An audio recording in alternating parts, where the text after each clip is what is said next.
Mishnah's story where people came to Sakana, and that's so they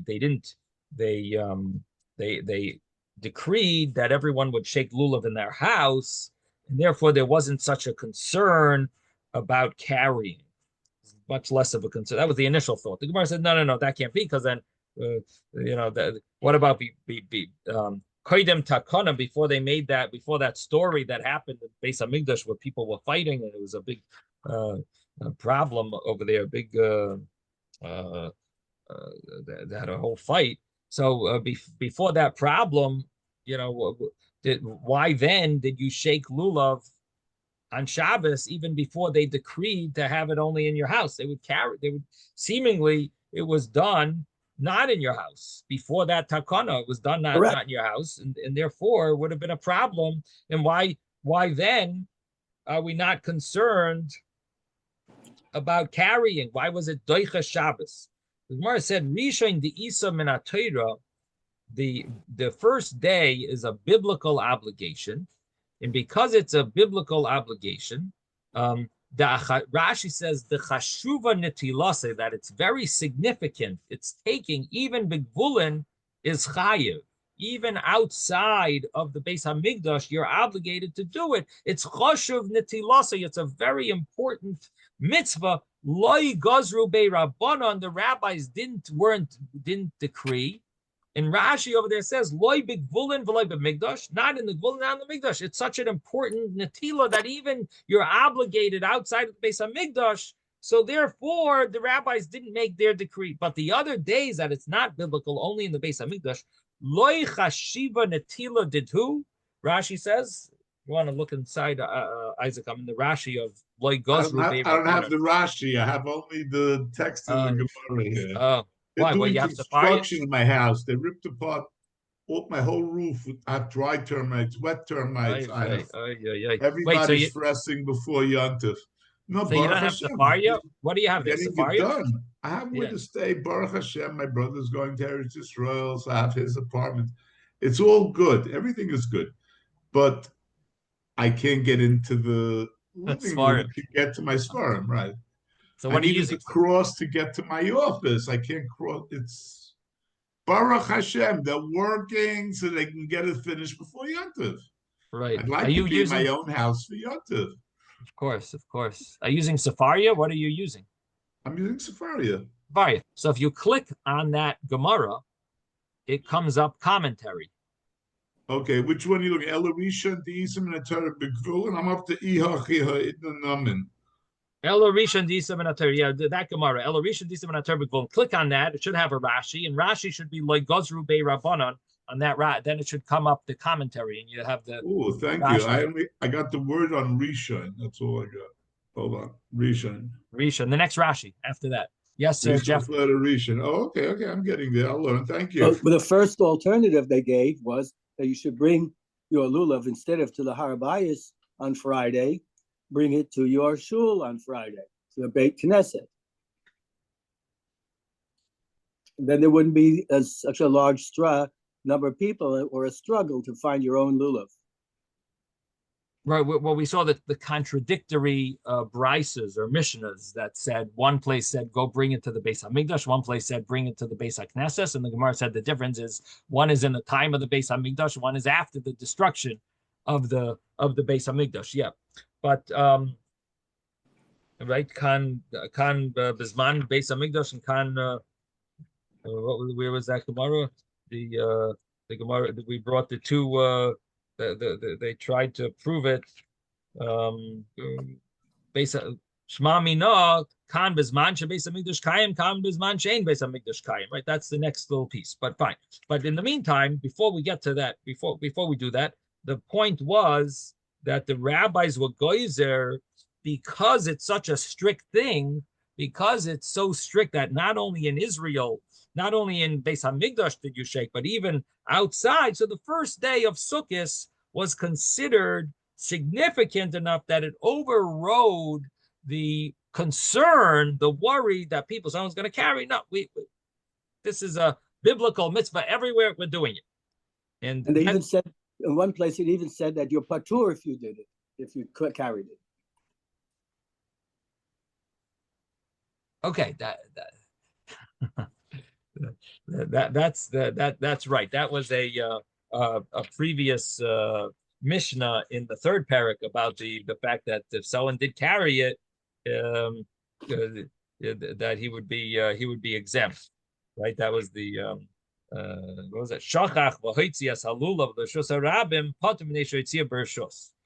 Now, what that shows is that there was definitely a time that they did shake the lulav on Shabbos, even though we don't. And that's what we're seeing. Of course, that's what we're seeing throughout. And so I guess what Jeffrey is saying is it's interesting because according to Rabbi Yossi, you're actually exempt from bringing a carbon. You were hoitziyoi bereshus. Nevertheless, the rabbis in our Gemara seem to be very concerned. So Jeffrey brought up an interesting point. It's from page 41b to here on page 43. Here we see the rabbis are so concerned about that you might come to carry even on the first day. We're very concerned, and maybe you should make a decree on the first day. But Jeffrey is saying, but if you look back in the Mishnah on page 41b, you see that even if someone does carry, they're exempt. So why is it such a big deal that we're so making such a big concern out of it? According to Rabbi Yossi, you would be exempt. According to Rabbi Yossi, shachach v'hoitzias halulav. So that's an interesting question. I would have to look up we'd have to take a look in Maimonides on over here. Have to see if we paskin like this Rabbi Yossi. That's number one. It could be others argue on Rabbi Yossi. That would be the first step. And the second thing would be that even though a person might be exempt, that doesn't mean that it's not a sin. You might be exempt from bringing a carbon, it's still a very serious sin of kares. Even though you're exempt, doesn't mean that the rabbis wouldn't make a decree. In other words, the decree is not to save you from bringing a sacrifice. The decree is because it's such a serious sin, we don't want anyone to do it, even if you are exempt. So that would be my answer. In other words, according to the second answer that I'm giving you, is that even Rabbi Yossi agrees that they did make a decree, because we don't find Rabbi Yossi arguing here that they didn't make these decrees, unless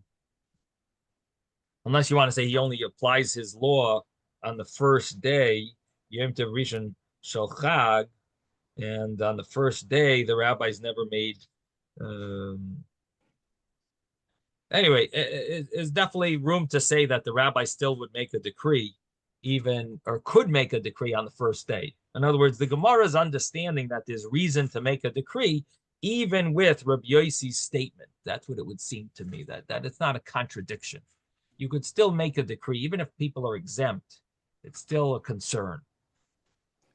Okay, but I'll have to look into it. It's an interesting question, Jeffrey. Thank you for asking such a good question, reminding us of the Gemara there.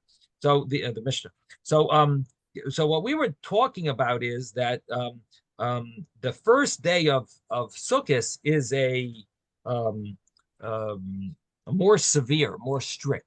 The first day of Sukkot is more strict. It's even begvulin, and the other days it's not min haTorah outside of the Beis Hamikdash. Only in the Mikdash it's biblical, and therefore it's not as strict. The rabbis made a decree of the Chumrah of Shabbos, even, and they said even in the Mikdash we're going to decree that you don't take the lulav even in the Mikdash. So it seems that the reason has to do with the chashivos. It's not about the amount of people taking it. It seems that it's connected to the chashivos of the mitzvah. That this mitzvah is so strict, so chashuv, so important and significant that the rabbis didn't want to make a decree and stop people from doing it. The other days we see it's not as strict. You only do it in Beis Hamikdash. So the rabbi said, we're going to put our chumrah there, and there we're going to make such where we're going to show our concern. And the interesting thing is that it's negating a biblical mitzvah on the other days, even though it's a small amount of people who are going to be fulfilling that biblical mitzvah. And yet the rabbis there said, we're making our decree because we're afraid. Is it a biblical mitzvah the other days? What is that? The first day, but the other days are not biblical mitzvahs. The first day are not a biblical mitzvah outside of the Beis Hamikdash. So if you think about it, that's when we're making a decree. On the other days, when there's, number one, very few people fulfilling this biblical obligation on the other days. On the other days, there's only the Beis Hamikdash people are fulfilling this biblical obligation. Number two, the concern is even much less, because even within all those people who are going to be fulfilling the biblical obligation, it's going to be only those one of them might make a mistake, 5 of them, 2 of them. How many people out of those group are going to make a mistake? And still, we're making a decree for those. We're making a decree for those, for those people. By the way, thank you. I knew how to use Safari on my computer, but to get the commentaries on, this is great. Thank you.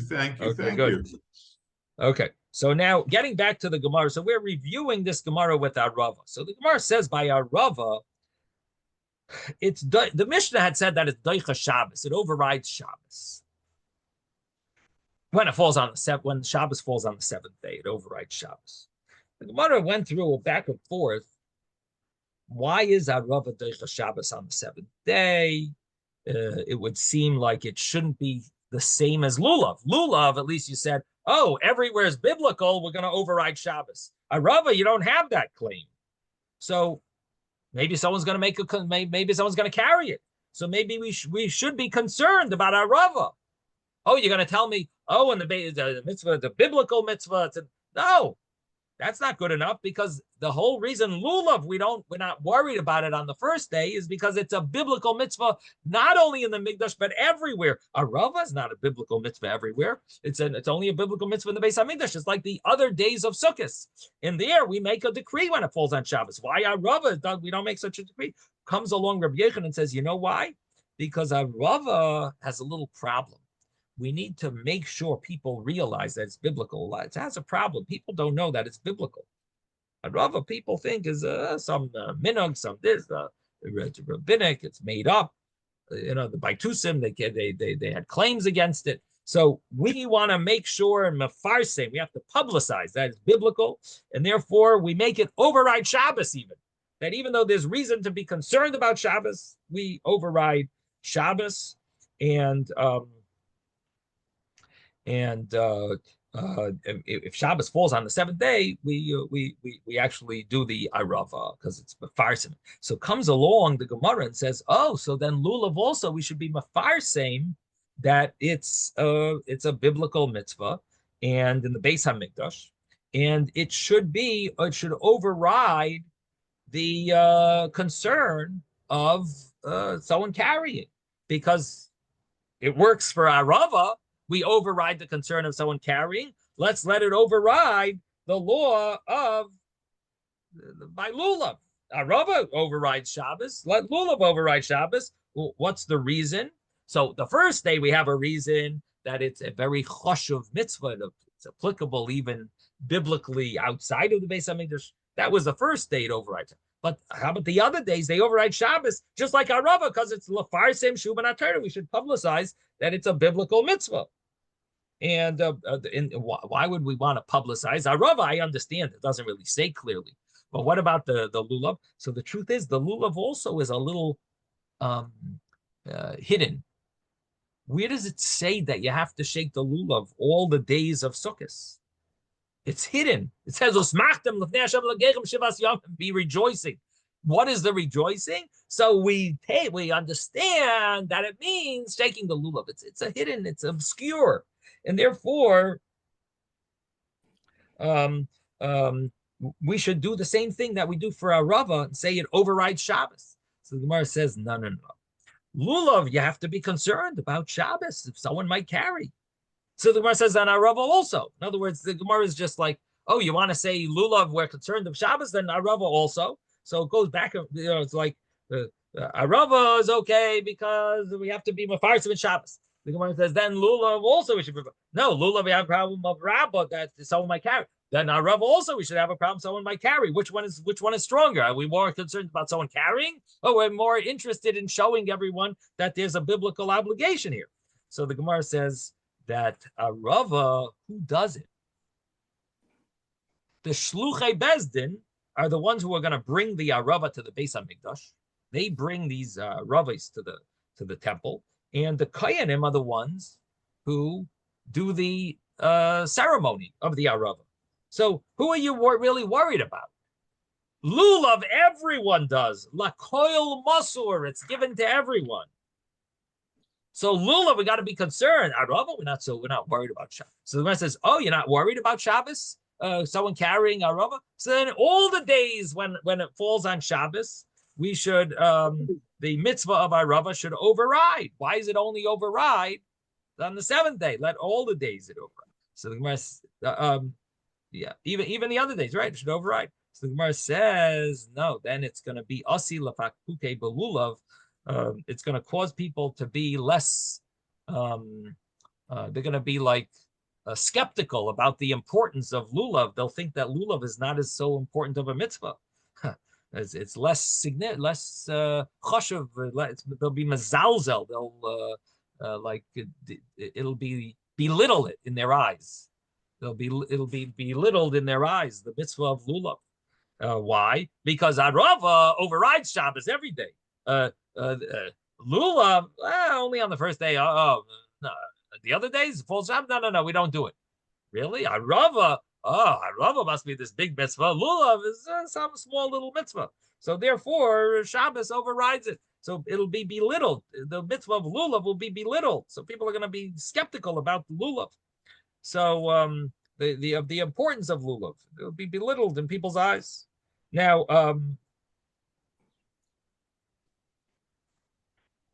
the Gemara says, okay, fine. So we can't do Arava every single day,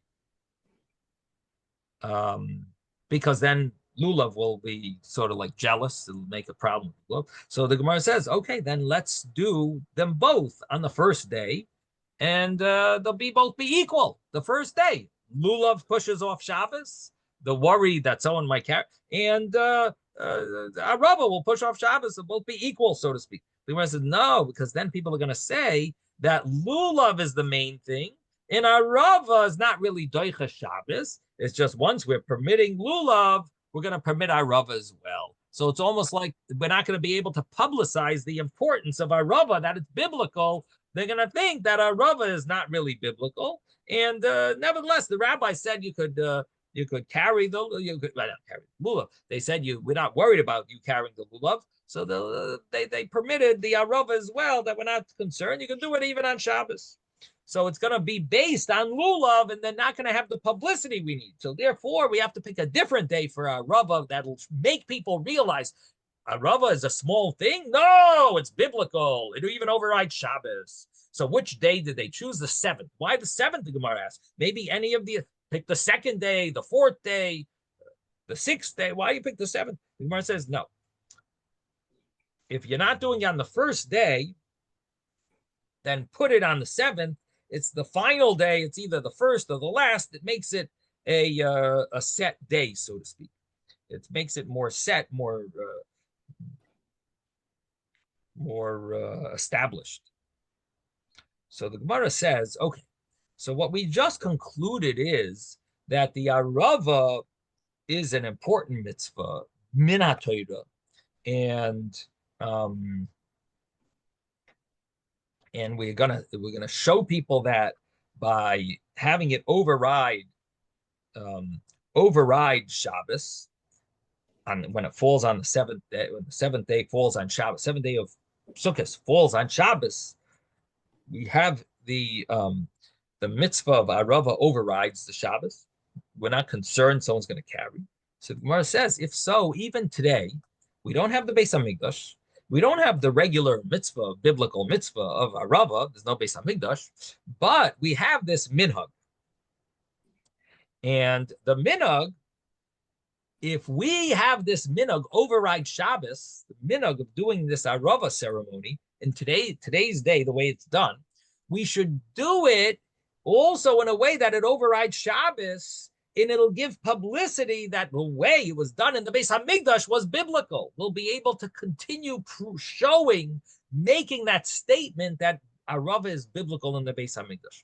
So the Gemara says, we don't know the Kviyos, the Yarcha, and so therefore we might be off a day. In fact, outside of Yerushalayim, and outside of Eretz Yisrael, we even eat in the Sukkah on the 8th day. Why do we eat in the Sukkah on the 8th day? Because we're afraid the 8th day may be the real 7th day. So if that's so, we can't override Shabbos on a day that might not be the proper day for it, for the ceremony, for the Arava ceremony. This might be the wrong day. We're not 100% sure. We think this is the 7th day. We do that ceremony, but when it falls on Shabbos, we're not going to have it override Shabbos because there's really a question of what day it is. So the rest says, oh, but what about inside Eretz Yisrael, or the people who know the Kviyas HaDiyarcha, they established the time of when Rosh Chodesh was established? Those people, let them be Doicha Shabbos when it falls even today, and it'll be pirsum, it'll be publicity for the mitzvah of Arava, the way it was done in the Beis Hamikdash. And people will know that it's really a biblical mitzvah. As I mentioned, it's biblical either because halacha Moshe Sinai, halacha, it's a tradition given to Moses, or it's biblical because there's I'd say Arvei Nachal, right? We have learned this before. We'll see it soon later. So anyway, the Gemara concludes and says, at least the initial answer to this is when Bar Hedya came, and this is a different Bar Hedya than the Bar Hedya that we had in Tractate Brachos, by the way, who interpreted dreams. I don't know if you remember Bar Hedya. We had in the 8th parak of Brachos, we had Bar Hedya. He was a Rasha. This is not the same Bar Hedya. So here, Bar Hedya comes along and he says that it sounds like a good idea that the 7th day, when it falls on Shabbos in Eretz Yisrael, not outside, because here we're not sure what day it is, but in Eretz Yisrael, where they know what day it is, they know that it's the right day. They're Baki in the Kviya Diyarcha, they're Yoidei Kviya Diyarcha, they know the day of the new month, when the month started. So there, even though it sounds like a good idea, it should be Doicha Shabbos, but guess what? It never falls on Shabbos. Loi Ikla. It never happens. So you got a good claim. If it fell on Shabbos, it would be a nice idea. But Bezdin never does it. Even not only with the calendar, but the Bezdin always makes sure to move the days around so that it never falls on Shabbos. So why did they do that? The reason they do that is because you have to understand. On the one hand, it would be nice for it to be Doicha Shabbos, and it will give publicity to the fact that Arava is a significant mitzvah in the time of the Beis Hamikdash, and it's biblical. On the other hand, it is only a minhag nowadays. So the rabbis felt a little it's inappropriate for it to be Doicha Shabbos. They felt we don't have the power, so to speak, to take Arava, which is only a minhag now.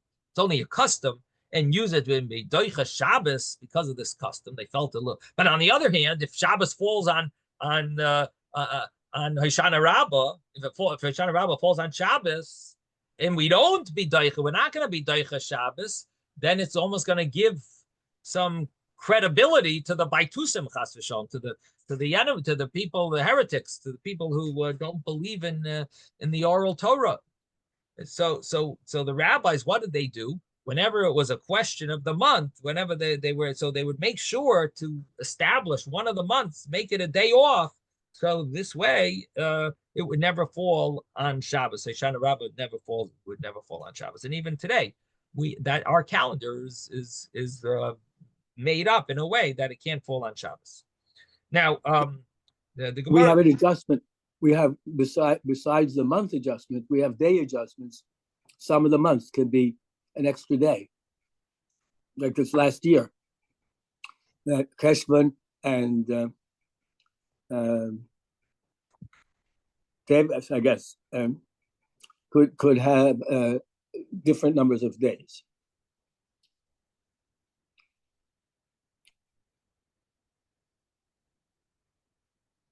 well,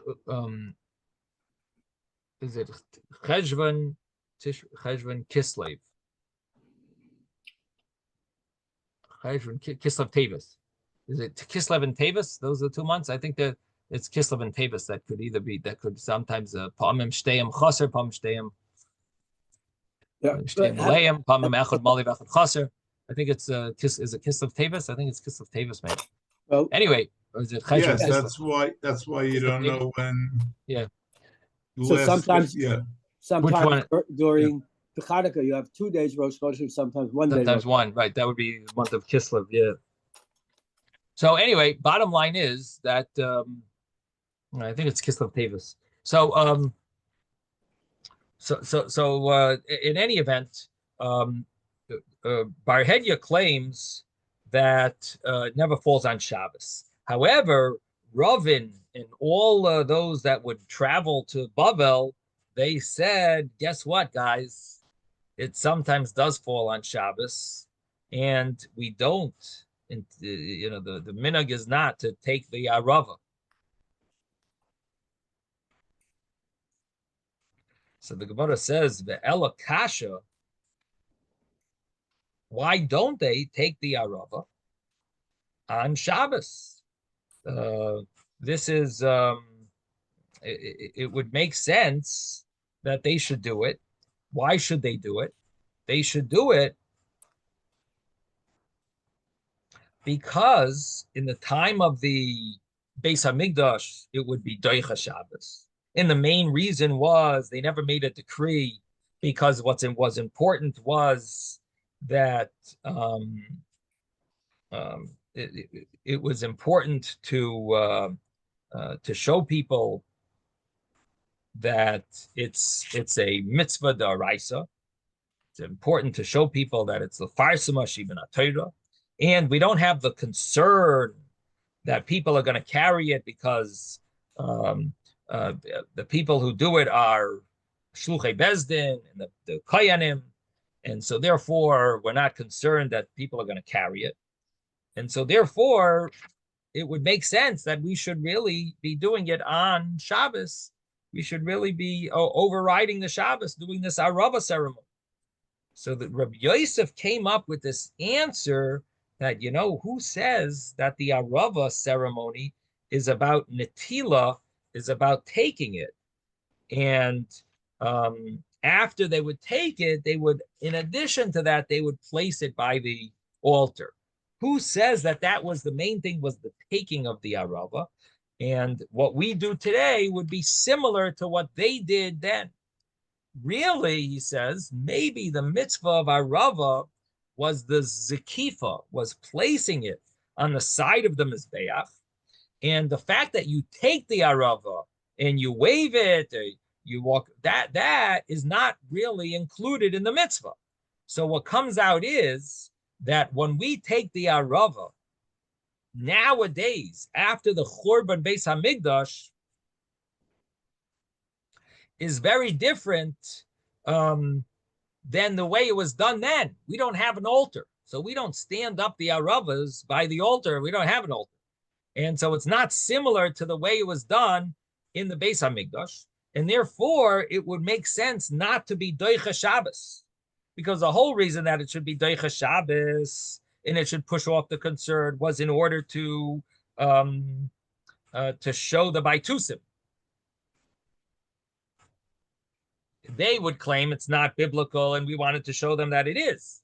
But the thing is, since our mitzvah is not similar to the way it was done in the Beis Hamikdash, so it doesn't, what we do doesn't really show that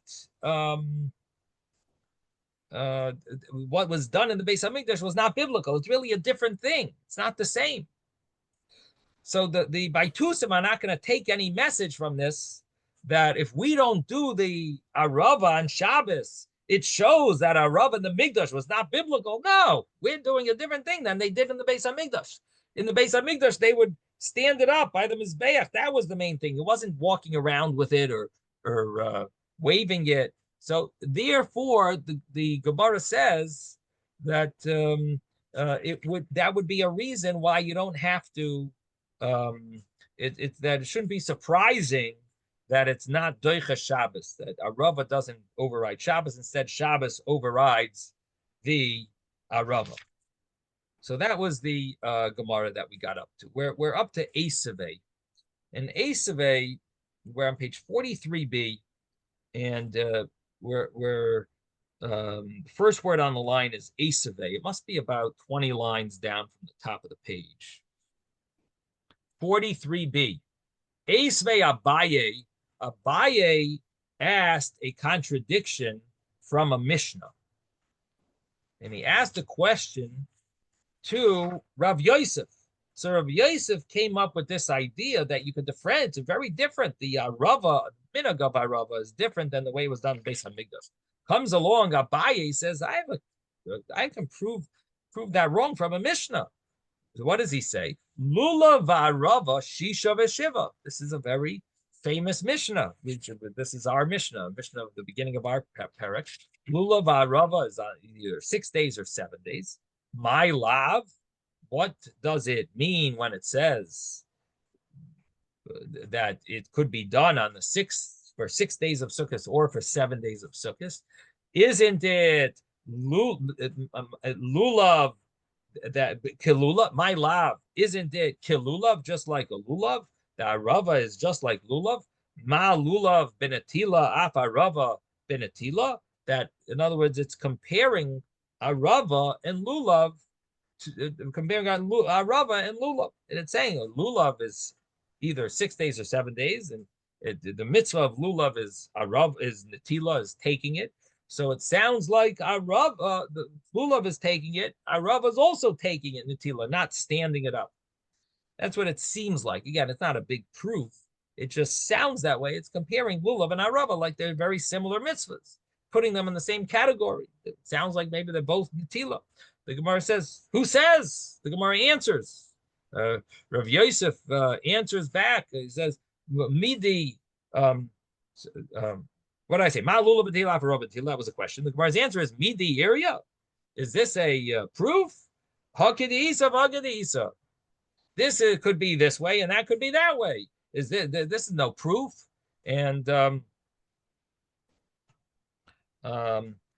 you could say that the lulav, the mitzvah is to wave it, and now Rava, the mitzvah is to stand it up. It's not a proof. The Gemara now says, Esvei Abaye. Abaye asked another contradiction from a Mishnah later. It says, B'chol yoyim makifin es hamizbeach, every day from the 6 days, the first 6 days of Sukkot, they would be makifin es hamizbeach pamachas. They would go around the altar one time.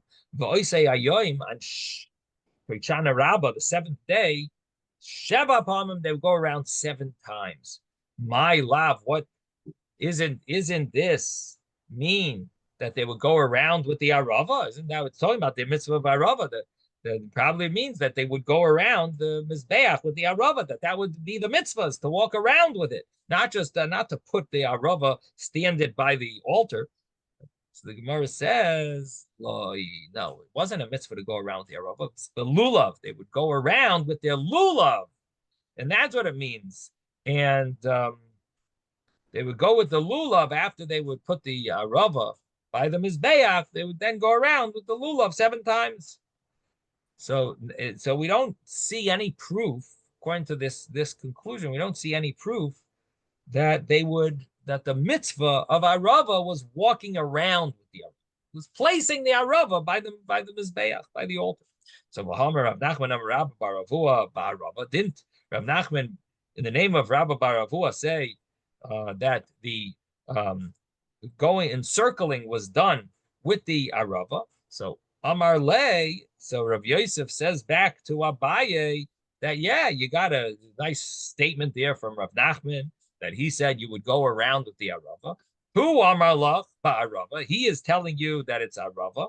Va'ana Amina Balulav, but I hold it was with a lulav.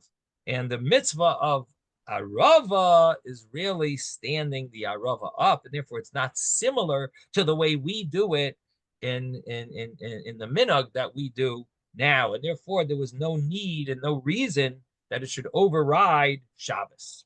Now comes the Gemara, brings the other statements about this, the hakafa that was done for the way it was done with the aravas, this encircling, or so it's the Gemara says Itmar. It was stated. It was said. Rabbi Elazar said, the lulav. They would encircle the altar with the lulav. Reb Shmuel Bar Nosson Amar, Reb Chanina. He said in the name of Reb Chanina. Barava. They would encircle it with the arava. Barava. So we have some rabbis say arava. Some Rabbi Elazar said lulav. Amar lei.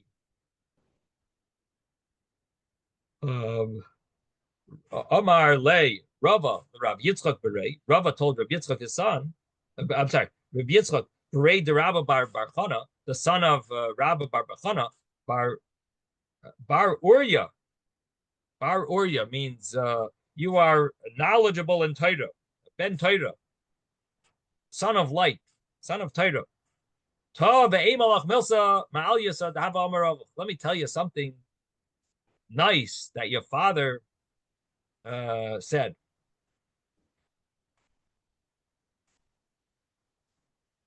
This that it says in the Mishnah, they would encircle the Mizbeach once, and that day they would encircle it 7 times. That day on Hoshana Rabbah, they encircled it 7 times. This is what your father said, Bishmei, the Rebbe Elazar, in the name of Rebbe Elazar. They would encircle it, belulav, but walking together with a lulav. So we got Rebbe Elazar, we've got Rav Yosef, we've got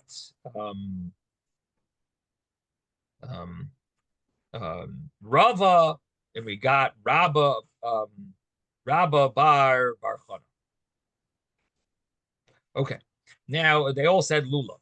The other rabbis said arava. So there's a machlokes. Now, Esvei, the Gemara, Baye tries to prove again. Rav Yosef wrong, that Abai wants to say that you use that Abaye wants to say that you can't say that the arava is the mitzvah is only standing it up. It's walking around with it. Eisvei lulav deichas haShabbos b'tchilasa be'arava b'seifai. Says, so he brings a question from a brisa. It says lulav is deichas Shabbos in the beginning. Arava overrides Shabbos in the end. Pamach chol yom shvi shel arava lias b'Shabbos. The 7th day fell on Shabbos. Ve'viu murbios shel arava me'er Shabbos. They brought branches, long branches, beautiful long branches of Arava, an Erev Shabbos. B'nichum bazar, they placed it in the courtyard. V'hikiru bahen Baitusim. The Baitusim realized what they're going to be doing, that they're going to be doing the mitzvah of Arava. Baitusim were against things that were not written clearly in the biblical and Torah. They didn't like any of those type of things that we have traditions on and so on. They wanted to follow the literal meaning of the Torah, and that's it. So the Baitusim caught on what was going on, that we were bringing these aravos for the ceremony before Shabbos. Unatalum, they took the aravos. Ukvashum tachas avonim, they hid them under stones that are muktzah. And this way, the Koyanim are not going to be able to use the Aravas. The Baitusim are going to have their way. They couldn't handle it, that we're doing things according to the rabbis. They wanted to stop us. They said, we're gonna put stones, rocks. They put rocks on these aravas, and now they won't be able to use them. The problem was there were Ameyaretz there. That the simple people, they realized what was going on, and they wanted to quickly get the aravas, ushmatum, and they slipped them out from under this stone. Ve'avium koyanim was and the koyanim, they took the aravas and they did the mitzvah. They took the koyanim took them and they stood them up on the side of the mizbeach, and lefishein baitusim moedim, because the baitusim don't agree shechibot arava doicha es hashabbos, because why now why did the baitusim make their whole thing? Because they hold that there's no that they hold that they don't hold that it could be doicha Shabbos. Chibot, the waving of the arava is not doicha Shabbos, doesn't override Shabbos. That's what the baitusim held. Now, Alma, what do we see? What we see is, now, what's interesting here is the Amei Haaretz ended up getting a hold of these aravos. They didn't know about the prohibition of muktzah, and they ended up getting them. And now we got them, and they did the mitzvah. Now, but what do you see here? You see that the mitzvah of arava, the ceremony, is done with chibut. And what is chibut? Now, the Rambam learns chibut means banging it. You bang it on the vessel or on the ground, which is similar to what we do. But the Rashi learns chibut just means the waving it. And so, since it says the chibut, so you see that you take it and you wave it. And what would happen is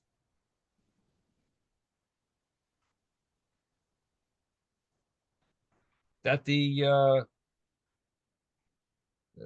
Kohanim would obviously do a waving. They would walk around the mizbeach with it and do a wave, do a hakafa, do an encirclement, and afterwards they would stand it up. But the point is that the mitzvah was chibut, was waving it. So now Alma benetilahi, it shows that it was really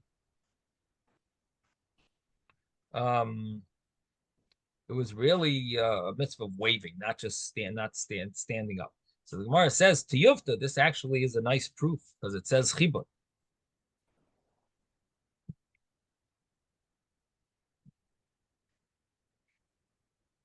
So the Gemara says, back to our question now. The Ella nidchu. So if so, it should push off Shabbos even nowadays, because the mitzvah nowadays, similar to the way it's done in the Beis Hamikdash. So the Gemara says, Kivan danan layadachinon. Since in Bnei Bavel, outside of Israel, we don't push off Shabbos when it falls on, if it would fall on Hoshana Rabbah, because we're not sure what day it is. So inunami loidachu, they also in Eretz Yisrael, they also don't push off Shabbos. Why? So that we won't be different groups. It would be like two different groups. The Gemara says, Vaha, Yom Tov Rishon. What about the first day of Sukkot? Diladidan, for us, loidachu. Mitzvah of lulav doesn't override Shabbos. Ula didhu dachi. But in Eretz Yisrael, it is doicha, it overrides Shabbos. The mitzvah of lulav overrides Shabbos. So why over there don't we say, we don't say that we have to all do the same thing? So let's do the same thing with the seventh day, that arava. Some do it, some don't. In Eretz Yisrael, let it be doicha Shabbos. Outside of Eretz Yisrael, it won't be doicha Shabbos, because we don't know the days. So the Gemara says, Omri, they said, L'didhu nami loidachi, that even in Eretz Yisrael, it's not doicha Shabbos after the Churban, and mitzvahs lulav also. That lulav is also not doicha Shabbos after the Churban. and we follow this idea that we try not to make different agudas, different groups of yidden. Some do this and some do that. Therefore, if in Bavel they don't shake the lulav on the first day, so also in Eretz Yisrael they don't shake the lulav if it falls on Shabbos, because we're not going to be different. We don't make ourselves into different groups. Agudos. Where it says ve'ela kasha hani tarti. So how do you explain these two mishnayos? Did nan choda, one mishnah says